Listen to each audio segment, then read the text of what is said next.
Chapter 11. A Trip to Mars. Winters had started, and Bharati and Nikhil had come to the village with their parents. One morning, Bharati and Nikhil, along with Atul, their uncle's son, were sitting on a rock on the bank of a river and enjoying the lovely view. Vast field lay stretched across the other side of the river stream. Suddenly, they were blinded by a bright light in the sky. All of them jumped from the rock they were sitting on. They saw the bright light gradually coming to the ground. Then the light switched off. The three children held each other's hand. They were scared and trembling. They saw a small circular aircraft landing on the ground. As they turned to run away, they saw a door open in the aircraft. A small man came out from inside. He was wearing a helmet. As he walked towards them, he removed his helmet. He had a bluish complexion and big bulging eyes. He had very small ears. He was wearing a tight-fitting spacesuit. He smiled at them and put a device on his mouth and said hello. His voice sounded very hoarse. The trio also mumbled, "Hello." He spoke again. "I am from planet Nubis. My name is Nubistert." "Planet Nubis, but I have never heard of this planet," said Bharti. "It is very, very far from the earth. Humans have not discovered it yet, but we are far advanced than you people are. We have come to the earth many a time. In fact, we have the technology to become invisible," said the man from Nubis. All the three children were very surprised to hear this. Nikhil then came forward and said, "Meet my sister Bharti. We live in a town 200 kilometers away from here. He is Atul. He lives in this village." "Hello," he said. "Why do you speak with the machine on your mouth?" asked Atul.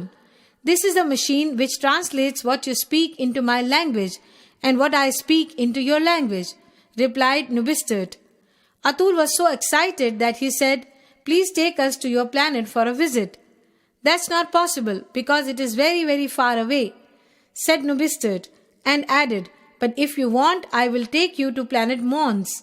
That is Mars in your language. I have been there many times. We will be back before evening."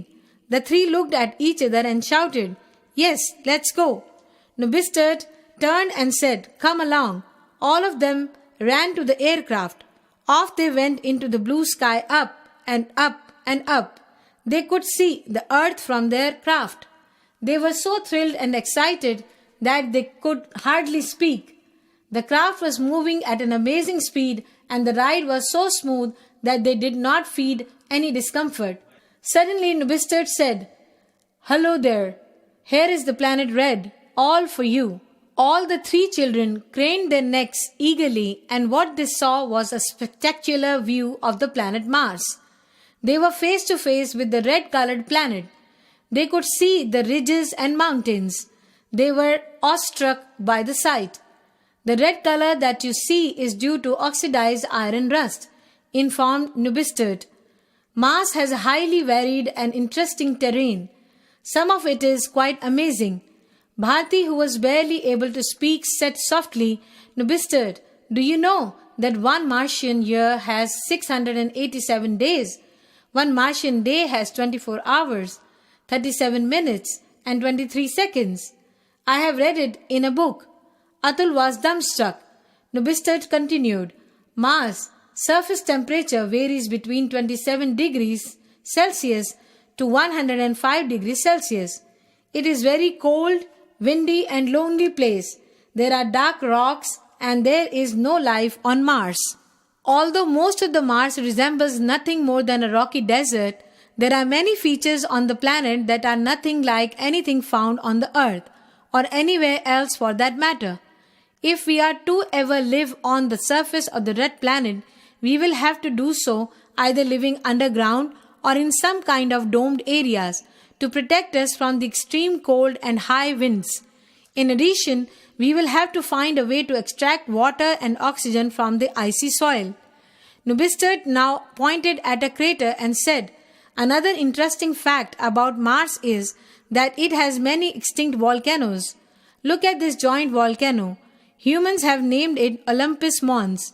Olympus Mons is much larger than Mount Everest that you have on the earth. It is over 75,000 feet tall and over 35 miles wide at its base. As they were talking, their craft landed on the Martian surface. Nubistert said, "Let's get down." They got up and began to get down. Suddenly, Bharti heard a loud thud. She got up and switched on the lights.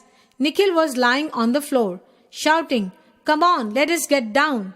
Ma, Baba, Grandpa and Grandma all came running in. Bharti shook him up, worried that something was wrong with him. He woke up with a start, eyes wide open. He asked, "Where is Nubistert?" Everyone laughed. "I had almost landed on Mars," said Nikhil sheepishly, rubbing his eyes with both hands.